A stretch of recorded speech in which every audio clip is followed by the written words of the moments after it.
কেউ যদি আপনাকে ঝগড়া বিবাদ করে, গায়ে পড়ে আপনাকে খেপানোর চেষ্টা করে, আপনি নিজেকে ঠান্ডা রাখবেন। আপনার জন্য একটা সান্ত্বনার হাদিস আছে, কিভাবে ঠান্ডা রাখবেন ওই হাদিসটার কথা মনে রাখবেন। এবং মাঝে মধ্যে এই হাদিস লিখে বাসা বাড়িতে বিভিন্ন জায়গায় লাগা রাখতে পারেন, মোবাইল স্ক্রিনে, কম্পিউটার স্ক্রিনে এটা ভাসিয়ে রাখতে পারেন, যাতে করে আপনার মোটিভেশন হয়। আবু দাউদে বর্ণিত একটা হাদিস নবী করিম সাল্লাল্লাহু আলাইহি ওয়াসাল্লাম থেকে বর্ণিত হয়েছে, তিনি বলেছেন, আনা যাইমুন বিবাইতিন ফি রাবাদিল জান্নাতি লিমান তারাকাল মিরা ওয়া ইন কানা মুহিক্কা। অর্থাৎ নবীজি বলেছেন, আমি জান্নাতের মধ্যে একটি প্রাসাদ পাইয়ে দেওয়ার। জান্নাতে প্রাসাদের মালিক হওয়া মানে কিন্তু দুনিয়ার মতো কোন ফ্ল্যাট প্লট বা বাড়ির মালিক হওয়ার মতো না। দুনিয়াতে মানুষ মালিক হয় কতদিনের জন্য? আপনি একেবারে দুবাইয়ের পামজমারিতে ফ্ল্যাট কিনলেন, আপনি নিউ ইয়র্কে ফ্ল্যাট কিনলেন, অস্ট্রেলিয়া সিডনিতে ফ্ল্যাট কিনলেন, খুব সুন্দর সুন্দর জায়গায় দামি ফ্ল্যাট বাড়ি কিনলেন, কতদিন ভোগ করবেন? 50, 60, 70, 80 বছর, ঠিক না বেঠিক? মালিকানা তো এই পর্যন্তই। এরপরে মালিক হবে কে? ছেলে, বউ, অন্য কেউ। এরপর তো আপনি মালিক না, নাকি? তাহলে দুনিয়ার মালিকানা হলো 60, 70, 80 বছর বয়স পর্যন্ত। তাও তো মানুষ কিনতে কিনতে তো 40, 50 বছর হয়ে যায়। এরপরে মরার বাকি থাকে আর 10, 20 বছর। 10, 20 বছরের জন্য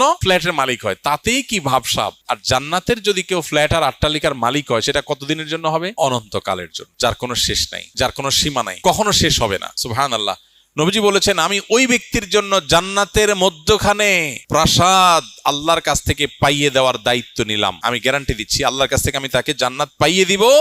যে ব্যক্তি ঝগড়া করার উপলক্ষ তৈরি হওয়ার পরেও অন্যায়ভাবে তার উপরে জুলুম করা হচ্ছে, তারপরে সে কথা বাড়াচ্ছে না, কেন? ঝগড়া বাড়বে সেজন্য। সে নিজেকে নিয়ন্ত্রণ করছে, মুখ বুজে চলে আসছে, কথা বাড়াই নাই, পুরা উল্টা পাল্টা বলতেছে, পুরা অন্যায় করতেছে। চাইলেই এখানে এটাকে নিয়ে সামনে বাড়ায় ঝগড়া করা যায়, কিন্তু সে ঝগড়াটা এড়াইতে চাচ্ছে, এই জন্য বলছে, ভাই থাক, ঠিক আছে ভাই, আপনি যা বলছেন ওকে। সে সামনে কথা বাড়াইতে চায় না। নিজের ন্যায়ের উপরে থাকা সত্ত্বেও, ন্যায়ের উপরে থাকলে সাধারণত একটু ঝগড়া করতে বেশি মন চায় না। শয়তান তখন উস্কায়, শয়তান বলে যে, এই তুমি চুপ থাকবা, কি দুঃখে মিয়া? সে তো উল্টা পাল্টা কথা বলতেছে।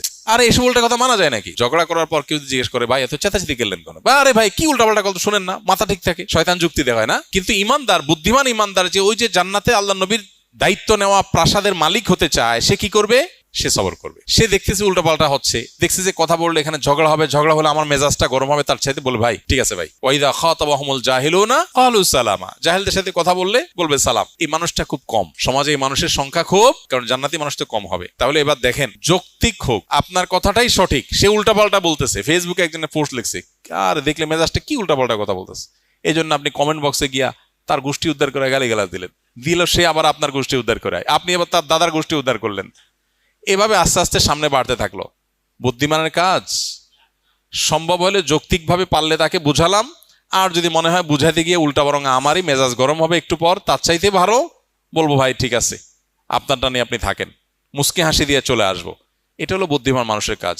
ওয়াইজা খাতাবাহুমুল